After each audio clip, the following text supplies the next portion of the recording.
Fibromyalgia is an incredibly serious condition that results in chronic pain for 4 million Americans currently. And there's a broad range of symptoms associated with fibromyalgia. It can be mild, it can be medium, and it can be severe. When you're talking about fibromyalgia in the context of Social Security disability, we're talking about people with the most severe versions of fibromyalgia because the pain has to rise to a level that prevents you from being able to sustain a job.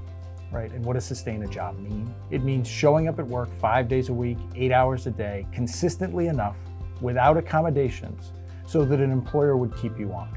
Now, these are difficult claims. I'm going to tell you why they're difficult claims.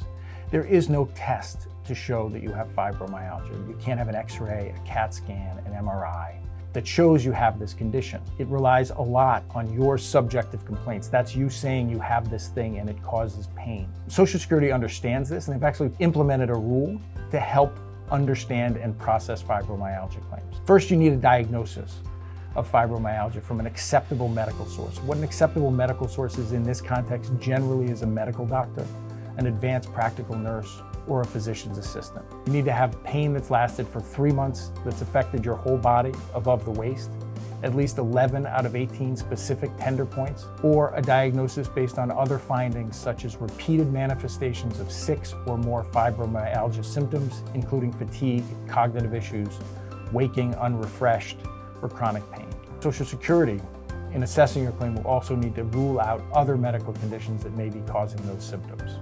So if you've got fibromyalgia that's causing you chronic pain, fatigue, or other symptoms to such a degree that you think this is going to keep you from being able to return to work ever, or for at least 12 months, you should strongly consider filing a claim for Social Security disability benefits. Now, as you're going through that process, it's important to plan. So what you're going to need are medical documentation. You're going to need to have gone to the doctor, and you're going to need to continue to go to the doctor. You'd want to list your daily functions and how it's impacted by the symptoms you experience from fibromyalgia.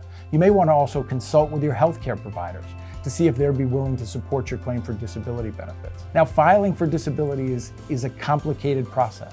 There's lots of forms, there's lots of deadlines, there's gathering evidence to support your claim. And as you consider going forward with this process, filing a disability claim, you should strongly consider hiring an experienced advocate to support you along the way.